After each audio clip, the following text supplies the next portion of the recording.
J'ai souffert de la tuberculose et maintenant je suis guéri.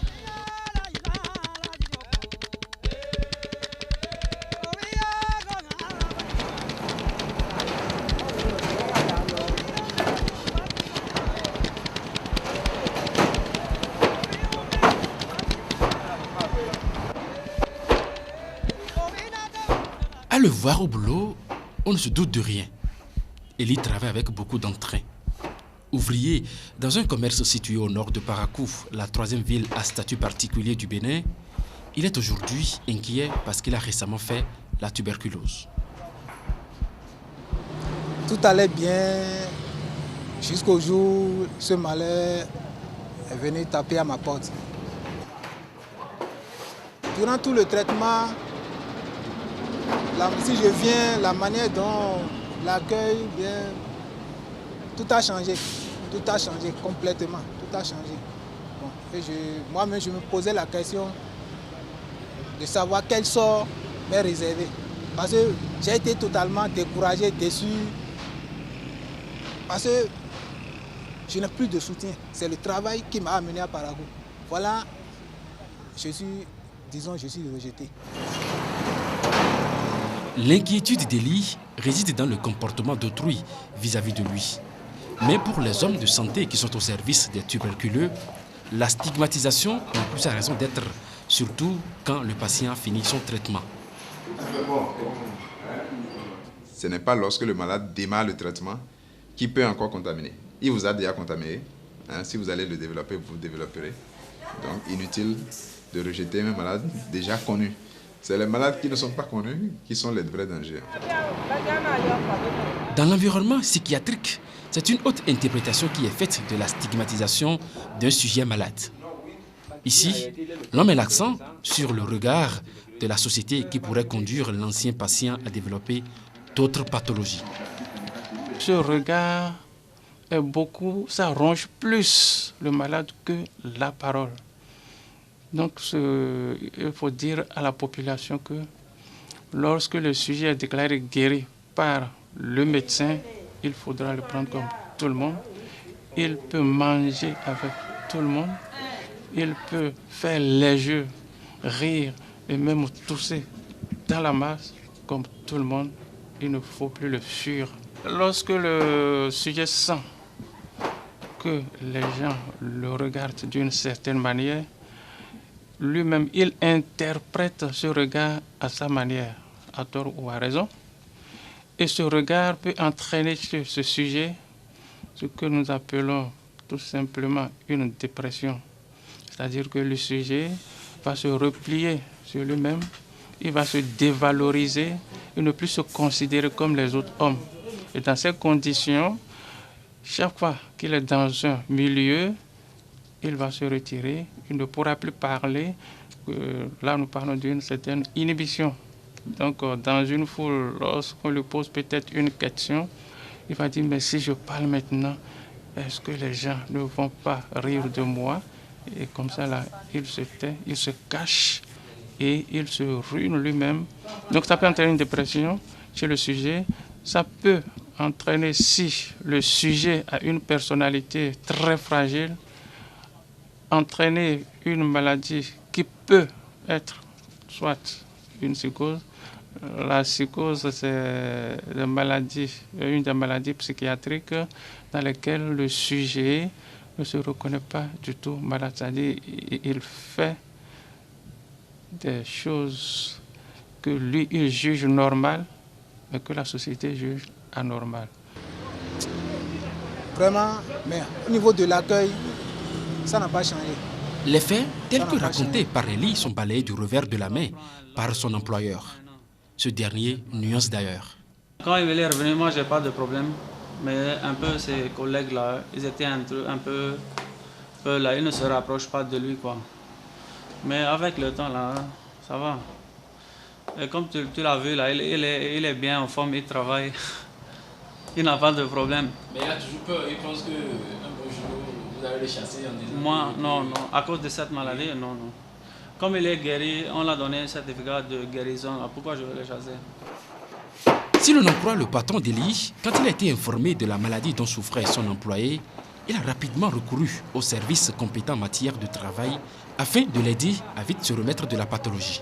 J'ai envoyé une lettre à la main-d'œuvre pour savoir quel procédé on doit suivre pour son cas. Et c'est ça, on m'a envoyé la réponse pour dire que, comme c'est une maladie contagieuse, et comme il a duré chez moi, il a fait 4 ans chez moi, qu'il doit prendre un long repos pour 1 an pour cette maladie-là, dont les 6 premiers mois sera payé en totalité. Et les 6 restes, ça sera payé en moitié. Comme j'ai eu cette lettre-là, de la main-d'œuvre-là, on lui a dit d'aller se reposer et se soigner à la maison. Et c'est comme ça, il est parti se reposer. Il a fait 6 mois à la maison. Chaque fin de mois, il vient prendre son salaire normalement. Eli est donc victime du regard de ses collègues au service. Pourtant, à quelques kilomètres de son lieu de travail, au cœur de la ville de Parakou, s'est installé Benjamin. Ancien malade de la tuberculose comme lui, il fait moins objet de stigmatisation. Le photographe de formation s'adonne à sa profession et vit pleinement même s'il a eu un atout. Aucun de mes clients ne savent pas que j'ai été attrapé par cette maladie. Aucun de mes clients. Tu vois, aucun de mes clients ne savent. Sauf un ami. Ma femme, bon, chez elle, bon, elle n'a pas pris ça comme... Et ça dit, bon, comme je suis d'ailleurs son mari, elle ne peut pas me fuir autrement. Puisque, quand elle me fuit, qui va me faire à manger et puis à faire autre chose. Bon. Sinon, bon, à propos de ma soeur autour de là, quand je me lève le matin, je vais au service.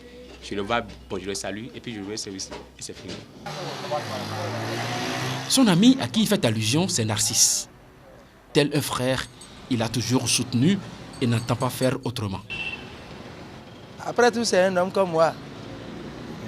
Donc, je l'ai amené à l'hôpital et je l'ai suivi pendant toute... Au moins, il était malade.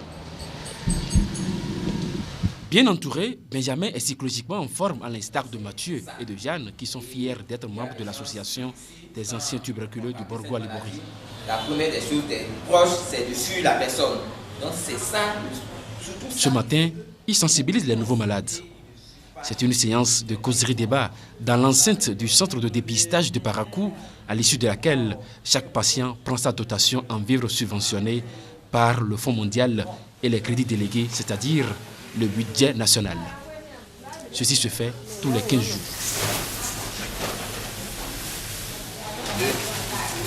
On les donne du riz et du maïs, de l'haricot et du gari.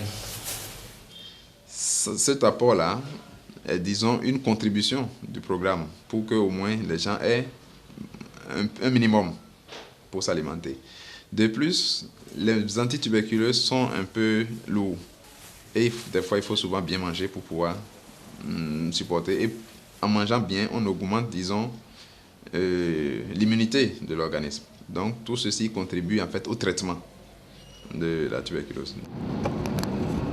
Au Bénin, suivant les statistiques faites en 2007 par le PNT, le Programme national de lutte contre la tuberculose, la maladie s'attaque beaucoup plus aux jeunes dont l'âge varie entre 25 et 34 ans. Et généralement, les hommes sont plus exposés que les femmes. Toujours en 2007, les départements qui ont enregistré le plus faible taux de cas dépistés sont Borgo-Libori et Atakura-Donga.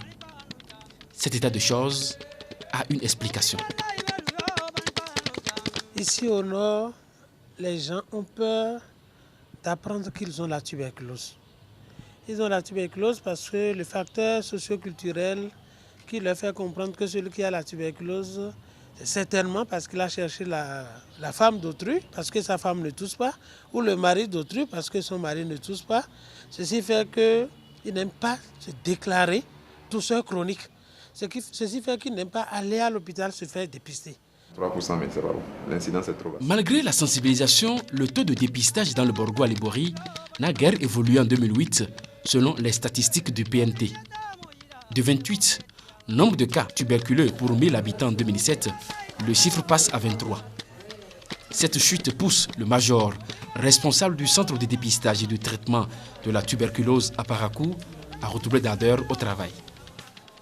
Lorsque quelqu'un a la tuberculose, qu'il ne se dise plus qu'il est inférieur, qu'il ne se dise plus qu'il va mourir, mais qu'il se dise désormais qu'il sera guéri et qu'il se prenne déjà comme un agent de santé et il sera alors le porteur de messages auprès de tout son entourage pour que ceux qui toussent puissent se rendre dans les centres de santé le plus proche pour donner le crachat, l'expectoration et se faire dépister.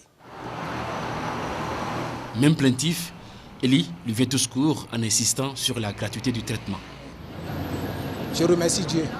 Comme Dieu m'a, je suis guéri et je remercie le gouvernement qui a fait que les médicaments qui sont même qui luttent contre ce virus sont gratuits. Sinon, vraiment, si c'est des médicaments que je vais avoir de l'argent à aller payer, sincèrement, vraiment, je n'aurai pas la chance, quoi. Et pour les cas de co-infection tuberculose VIH-Sida, la prise en charge est aussi gratuite. Celui qui a le VIH, s'il avait les microbes de la tuberculose dans son organisme, c'est bien la condition, va avoir plus de malchance de développer la tuberculose que celui qui n'avait pas le VIH, parce que l'organisme de celui qui a le VIH est plus fragile. La proportion est de 50%, donc 5 fois plus de risque si on est co-infecté, si on avait le VIH, de développer une tuberculose. Donc aujourd'hui, de façon, disons, systématique, on prend en charge ces deux affections-là, parce que c'est la première cause de maladies opportunistes chez les séropositifs en Afrique. Donc, pour tout patient qui vient avec une tuberculose, on lui fait un counseling pour le dépistage du VIH. S'il accepte, la prise en charge également du VIH, si elle était positive, bien sûr, est facilitée.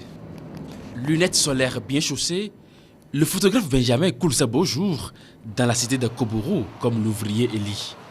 Tous deux anciens tuberculeux, ils savent qu'il y a encore la vie après la tuberculose, qui n'est plus une maladie de honte. De nos jours, les bacilles de coque ne tuent plus au Bénin quand on fait le traitement en 6 mois.